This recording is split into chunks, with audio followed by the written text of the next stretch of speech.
Today, we're going to crack open a forgotten gem from way back in 1895. It's a book by Horatio W. Dresser called The Power of Silence. And what's so wild is that despite its age, it offers this incredibly modern framework for understanding life, our own well being, and really our place in the universe. So, here's how we're going to break this down. We're going to start with the big cosmic idea at the center of the book. From there, we'll zoom right in to see how that idea affects our daily lives, how it can totally reframe our struggles, and in the end, how it gives us a really practical tool for finding some inner peace. All right, first up, let's talk about the guide itself. It's easy to look at a book from 1895 and think, what could this possibly teach me? But as you're about to see, its ideas might be more relevant to our noisy, chaotic modern world than ever before. So let's just start with this thought. What if the secrets to a good life aren't some new discovery? This book makes a really bold claim that the deepest truths about our inner lives are totally timeless. The answers we're all searching for today? Well, they might have been right here all along, just waiting for us for over 100 years. Okay, let's get into the heart of it. This is the foundational concept for everything else in the book, Dresser's idea of a single, all-encompassing reality. So, Dresser introduces this really powerful idea he calls an immanent God. Now, this is not some distant creator figure sitting up on a cloud. Think of it more like the electricity flowing through your house. It's in the walls, it's in the lights, it's what makes everything work. This reality is the life force that is within absolutely everything, from the smallest atom to our own thoughts.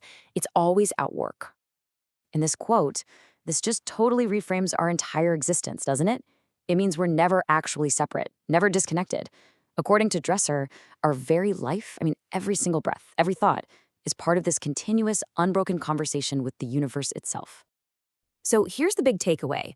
In this view, there's no real separation between you and me, or us and the stars. The force that holds planets in orbit, the energy that connects people, the consciousness that lets you even think about this stuff. Dresser says it's all just different expressions of one single, unified reality. Okay, so if everything is part of this one reality, how did it all get here? Well, that brings us to Dresser's vision of the universe. He didn't see it as some finished product, but as this dynamic, constantly evolving story that's still being told. Dresser saw evolution as this grand, purposeful progression. He viewed it as the slow, deliberate unfolding of this one reality, starting from just cosmic dust, moving through the very first sparks of life, the rise of civilizations, all the way to this incredible moment where life itself becomes conscious enough to understand where it came from. All right, that's the big cosmic picture. But what about us? How do we fit into all of this? This next part is all about the incredible power our own minds have in shaping our personal experience of that reality. Now, Dresser makes a really crucial distinction here. On one hand, you've got objective reality, the facts. Let's say it's 72 degrees outside. That's a fact. But then you've got our subjective experience of it. For you, 72 might be the perfect temperature. For your friend, it might be chilly. That experience is filtered through our own unique lens of opinions, moods, and personal history. And that lens we look through, it's made up of so many things, right? Opinions we've picked up from family, prejudices that stop us from being curious, fears that make us expect the worst, and even those weird mental atmospheres you feel when you walk into a room. It all comes down to what Dresser said. We see things as we are. So, this brings us to a really tough question. If everything is part of this divine unfolding plan, why is there so much pain and suffering in the world? Why do bad things happen? Dresser offers a pretty provocative answer. He basically suggests that a huge chunk of our suffering doesn't come from the events themselves, but from our mental resistance to them, from what he calls our lack of harmony with the inevitable. So in this view, suffering isn't some cosmic mistake or a punishment. It actually has a purpose. It's kind of like resistance training at the gym. The struggle is what builds the muscle.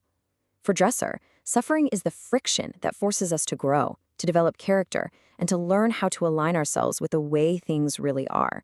It's a catalyst, not a curse. So if suffering is here to help us grow and our minds are shaping our experience, what do we actually do about it? How do we use this knowledge? Well, that's what this final section is all about, the practical path to finding that harmony. And what's so interesting is that the path forward isn't to think harder or analyze our problems to death or try to force a solution. It's not about adding more noise and more effort to the system. It's about doing the exact opposite. And this, right here, is the core practice. The power of silence isn't about emptiness. It's about quieting the frantic, nonstop chatter of our own minds, all our opinions, our fears, our judgments. It's a shift from broadcasting our own static to becoming, instead, a receptive listener, tuning into that deeper wisdom that, according to Dresser, is our true source.